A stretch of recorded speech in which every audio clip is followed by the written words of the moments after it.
All right, man, peace. So you know what, brothers? I'm going to start calling Michael Bennett the Tupac of the NFL. This man has a lot in common with Tupac. They both are mentally unstable, at least Tupac was, and so is Michael Bennett. They tend to speak about things that they don't know very much about. Tupac oftentimes would speak about issues pertaining to the socio-economic condition of the entire world, that he would talk about being a drug dealer and a so-called thug, and he was neither one. He was an actor. He was an actor. And I stated that a very long time ago, and Michael Bennett is an actor as well. He's someone who's trying to act as if he wants to be some form of an activist when he's just an actor in the NFL to represent the interests of the Black Lives Matter movement, which itself represents the interests of Mr. George Soros. So Michael Bennett is an agent of chaos. He's an agent of discord. That's all he is. And, you know, just like Tupac, they both appear to be under some type of mind control. And I mentioned this a long time ago when I started speaking about Michael Bennett. I told you brothers to watch him because he was going to keep popping up over and over and over again in the news. I could just tell by looking at this dude's countenance that he's not all there, man. And just like Tupac, they seem like they both suffer from some type of multiple personality disorder or dissociative identity disorder, which is consistent with the MK Ultra program. Do I believe that Michael Bennett is a monarch athlete? Yes, I do. Yes, I do. For a myriad of reasons. And just like him, just like Tupac, they're both all over the place, man. And they love attention. So we'll see if he meets a rather ignominious end like Tupac did. But every week I'm hearing about this guy, Michael Bennett. And to be quite frank with you, he's not worth all the drama. First, it was him claiming that the cops threatened to shoot him in Las Vegas. That ended up being a hoax. Last week, he's talking about Russell Wilson and speaking about how you need to have a bunch of thugs on your team. No, that was the mentality that you seem to have in Seattle, which is why your team imploded, dude. You don't seem very swift. And now all of a sudden, this indictment is coming down about him allegedly physically assaulting two female employees of NRG Stadium in the aftermath of the Super Bowl. 2 Super Bowls ago. Just all over the place with this guy. But anyway, they're going to talk about it. I'm going to chime in. Eagles star defensive player Michael Bennett has been indicted for a bizarre incident that took place at last year's Super Bowl. It's really crazy stuff. Facing up to 10 years in jail. Welcome back to TMZ. And he's not going to get 10 years in jail. All he's going to have to do is pay them a settlement, and it'll go away. But it's very interesting that this comes out over a year after the fact, over a year after it occurred. So possibly this could be for publicity from some of his backers, but I doubt that, because I would believe that it was for publicity if it was 2 white employees, but it's 1 black and 1 white, and the so-called black woman is a paraplegic. He just doesn't seem to be all there, man. And I told you brothers that from the very start that they started to put the camera in front of this guy's face. TMZ Sports Van here with Michael J. Babcock. What's up, V? Michael, tell us what's going on with Michael Bennett. Absolutely crazy story. So a grand jury today in Texas, Van, indicted, charged Michael Bennett with having pushed a 66-year-old paraplegic woman, injuring her, and like you said, faces up to 10 years in jail if convicted for this incident. It's pretty crazy. Happened in February of 2017. That was at Super Bowl 51 in Texas at NRG Stadium, where Michael's brother was obviously a member of the New England Patriots. Another seemingly mentally detached dude, Martellus Bennett. Something's going on with these 2 guys, brothers. Watch these 2 guys, all right? Some people out there might be saying, oh, well, why are you saying that? You're going to... Watch these 2 dudes, man. Martellus and Michael Bennett. Watch these 2 guys. Because they clearly, to me, have been put through some type of MK Ultra programming or Monarch Butterfly programming. Just my view of it. The way that they both come off as being extremely mentally detached, the media goes out of its way to always put a camera in their face and give them exposure. And this guy, Michael Bennett, all of a sudden is trying to act as if he's some type of freedom fighter. And he wouldn't know the foggiest idea. He wouldn't have the foggiest idea on where to start or where to end with that. He's just another bugged out liberal black internet revolutionary looking for a hug from the white man. That's about it. Patriots, Martellus, and they won the Super Bowl. After the Patriots won the game, cops say that Michael Bennett tried to gain entry to the field where Michael was allegedly stopped by some NRG Stadium employees. And just take a look at what the cops said. It's absolutely wild. Bennett disregarded Officer Morgan, and walked past him on the field. Mr. Bennett also, after pushing the females, both the 28-year-old white female and the 66-year-old paraplegic black female, stated to them, "You all must know who I am, and I can own this." If he truly said that, all that does is verify what I've been stating about Michael Bennett for the longest time, which is that he's not all there upstairs. For him to say, "Y'all must not know who I am, I can own this." Nigga, you can't own a damn thing. If he truly said that. You damn sure can't own the stadium. You just some homeless looking dude who could play football, for now. All I know is he better ball out with the Philadelphia Eagles, or he's going to find himself out of a job.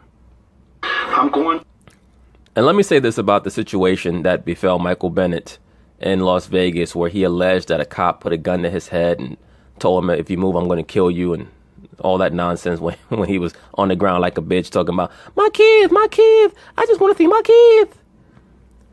That whole situation was fishy to me from the very start. I still believe that there was something very rotten in Denmark in regards to how that entire situation transpired. It just seemed very strange to me that out of all people, they earmarked him. He was the only one who was running in a haphazard manner. He claimed that it was racial profiling. How could it be racial profiling when almost everyone else in the club or the casino at that time or that location, wherever it was, seemed to be a person of color or so-called black person as well. So they just happened to track him down and orchestrate that event to once again push his name into national prominence. Very similar to how Mr. LeBron James alleged that someone spray painted his front gate at his Brentwood home with the word nigger. I stated at the time I thought it was a hoax. It's been almost a year now. No leads. No one has been detained. No convictions. No nothing. No video footage of the event occurring. So once again, brothers, LeBron James, Michael Bennett, pawns for the Black Lives Matter movement, which has a lot of tentacles that many so-called black people are not aware of, because they have many affiliations that many so-called black people are not aware of. That's why I try to warn you, brothers, about some of these more prominent so-called black athletes and their libertarian leanings, super liberal leanings, and the fact that they're not worried about, or nor do they care about, mentally manipulating the masses of so-called black people in this society to make them think whatever they want them to think for the quote-unquote greater good. It doesn't matter to them if they have to lie. To them, the ends justify the means. Very Machiavellian. So please be aware of people like Michael Bennett. This guy's a charlatan. Once again, it would not shock me if this situation right here with these two females at NRG Stadium is a concoction just to keep his name out there. Who knows? Not saying that it necessarily is, but it would not shock me. I'm just going to watch the situation as it proceeds along. Going onto the field, whether you like it or not, and those are quotes. Wow. Yeah. We should say these are all allegations against Michael Bennett. Right. The formal charge is injury to the elderly, including intentionally and knowingly causing bodily injury to a person 65 years or older. Yeah. So we should also say, though, that, and this is just the cops saying that, but they say they had an officer that was on the field that actually witnessed this happen. It wasn't only, according to the cops, that Michael Bennett pushed the woman in the wheelchair. I guess he tried to push his way through 3 employees, and one of those employees was a woman in the wheelchair. It wasn't a traditional wheelchair. It was a big motorized wheelchair. It did not fall over, but he apparently got her shoulder and kind of torqued her around and hurt her. She required medical attention, doctor's medicine, and whatnot. But now, I'm going to say some things here, okay? Yeah. Well, you know what, Van Lathan, before you say some things, I'm going to say some things. Once again, if this storyline is on the up and up, I expect him to settle out of court as soon as possible, because this is a very embarrassing story for a full-grown man to be pushing around a woman in a wheelchair and another female just because they're trying to stop him from getting onto the field. Maybe he'll try to spin it and claim that he was the victim of racism. Who knows? Certain people are desperate to be the victims of racism. Certain people are desperate to be victims, period, so that they can get attention. That's why I say that the manner in which people like Michael Bennett, Colin Kaepernick, LeBron James are trying to call attention to the so-called racial issues in America, they're not manly at all. There's no three-dimensional thinking that's being involved. There's no high-level cognitive function. They have no plan. They have no nothing. They're just looking for attention like little chicks, man. Like little bitches. It's unfortunate, but it is what it is. And we'll see. I'm definitely going to be watching to see how and analyze how this entire storyline transpires. Because it would not be surprising to me at all if this was just another ploy to keep his name in the media for this oncoming season and certain plans that they may have for Mr. Michael Bennett. And when I say they, I mean his benefactors, his sponsors, the Black Lives Matter movement, and whatever other institution is backing him. Because the way that he is just shot to relative prominence, speaking about society and societal issues, really with no understanding and no grasp, but he keeps getting exposure. It would just seem to me that there are people helping him. As a matter of fact, it's obvious to me that there are people helping him in a Machiavellian way, not in an obvious way, but in a Machiavellian way, putting him in positions where he can garner some type of acclaim or attention for him being part and parcel to an overall agenda that they're trying to utilize in the NFL, which is to destroy the fabric of the NFL, which is based around the conservative aspect of America, and try to liberalize the NFL. That's what I've been telling you guys the plan was with Colin Kaepernick. Ab ordo chaos, order out of chaos. Yeah. Number one, obviously, you don't know whether or not this is true or not. You don't know. It's a charge right now and everything. Mike Bennett has the He deserves his day in court. deserves his day in court. There are some people who think the fact that this is filed 1 year later, it has to do with the reputation that Michael Bennett is sort of getting around league circles and in the culture as being someone who is challenging authority and, quite frankly, challenging the white establishment. He has a book. I don't understand what culture is stating these things in regards to why Michael Bennett is now being put right in front of the crosshairs of the legal system. I don't know what culture you're talking about. You're talking about hip-hop culture. You're talking about so-called black culture. You're talking about liberal black culture. You're talking about the internet revolutionary culture, a.k.a. black Twitter or woke black Twitter. Those morons who clickety-clack on the internet all day and talk about cultural appropriation and blah, blah, blah, and Black Lives Matter, but they'll be the same ones that will advocate for the black woman's right to have abortions. You talking about those people? And look, I know I'm going to upset certain people with that, but that's okay. I have certain videos coming down the pike in regards to that issue because that does have to be addressed. But no, Michael Bennett is not a threat to the white establishment at all. All he is someone who's out to annoy and troll so-called Caucasians and troll the so-called status quo of the NFL and act as if he is upset with Caucasians when he's not. As I told you, brothers, from the very inception of my channel, behind the woke Negro is the liberal Caucasian, particularly the liberal Caucasian Jew. That's who's putting the battery in his back, as we're going to see in a moment. Book coming out called Things That Make White People Uncomfortable. Right. Now look at this. This fool has a book coming out called Things That Make White People Uncomfortable. It has Michael Bennett in big letters, but then when you look along the right-hand side, it says, and Dave Zirin in smaller letters. Why is that? Because Dave Zirin is a Caucasian Jew who actually wrote the book. But they want to attribute it to Michael Bennett because, once again, they're trying to advance Michael Bennett's profile because he's being used as a pawn to promote liberalism, particularly in the NFL, and hopefully it will have a trickle-down effect into everyday society. That's why I tell you so-called black men to not involve yourself with many of these liberal movements because they only want to use you. They put Michael Bennett's face on the cover of the book, but he had very little to do with writing it. It was written by that man, Dave Zirin, who is a Caucasian Jew. Okay? It's the same ploy they've been using on the so-called black man for well over 100 years in this society. And they keep falling for it. You know why? Because underneath all that bluff and that fluff from Michael Bennett underneath that big beard, he just wants the white man to give him a hug. And I promise you that's all he wants. Niggas like him, they don't want their own country. They don't want their own society. They don't want things to be done in an orderly fashion. All he wants is for the so-called white man to hug him. Because if he disliked Caucasian people that bad, he wouldn't have had a Caucasian Jew write the book and put his face on the cover. And look at the title of the book. Let me pan my camera up a little bit. Things that make white people uncomfortable. Now, what type of idiot would write a book with a title like that?